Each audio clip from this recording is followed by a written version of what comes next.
Hello and welcome. Thank you so much for your interest in this course and in learning how to control pests in your yard in a more earth-friendly way. That's awesome.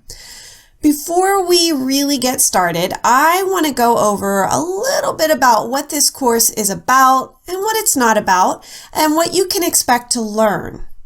First, maybe I'll cover what this course isn't about.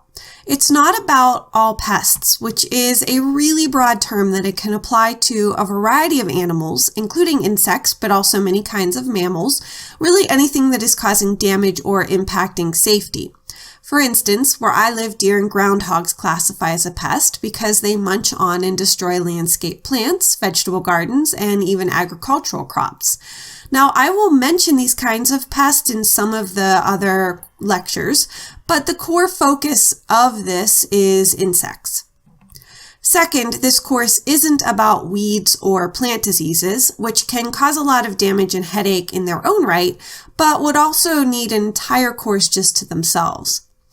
And this course isn't about me giving you specific pest control remedies. For instance, a recipe for a homemade insecticide. That's because unless you live right next door to me, you're probably dealing with a very different kind of pest than me, and you might have a very different environment than I do. And both of these things have a big impact on the kinds of control methods that you use. That's why what we'll be covering in this course focuses on insect pests, and the lessons are based on the Integrated Pest Management, or IPM, approach. IPM was originally developed in the 70s to help farmers deal with pests in a sustainable, ecologically friendly, and highly effective manner. Because ultimately, I believe the best way to deal with pests is to recognize that your yard or garden is an ecosystem, and the healthier that ecosystem is, the fewer problems you're going to experience.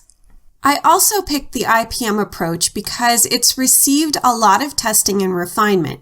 After all, if you're trying to grow a crop for profit, you want to know that whatever pest control efforts you use actually work. Otherwise, you could lose a lot of money. As a result of all this research, testing, and refinement, IPM has become a very legitimate alternative to repeatedly using chemical control methods. And the good news is it works just as well in the home landscape or backyard vegetable garden as it does on the farm.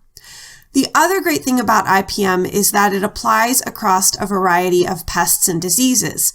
So even though this course focuses on insects, with just a little alteration of the steps you'll learn, you can apply it to other kinds of pests, weeds, and plant diseases. What I want to teach you is something better and more valuable than pesticide recipes or recommendations. I want to teach you how to figure out a pest control system that is customized to where you live and the specific pests you have to deal with, and that is also friendly to the environment.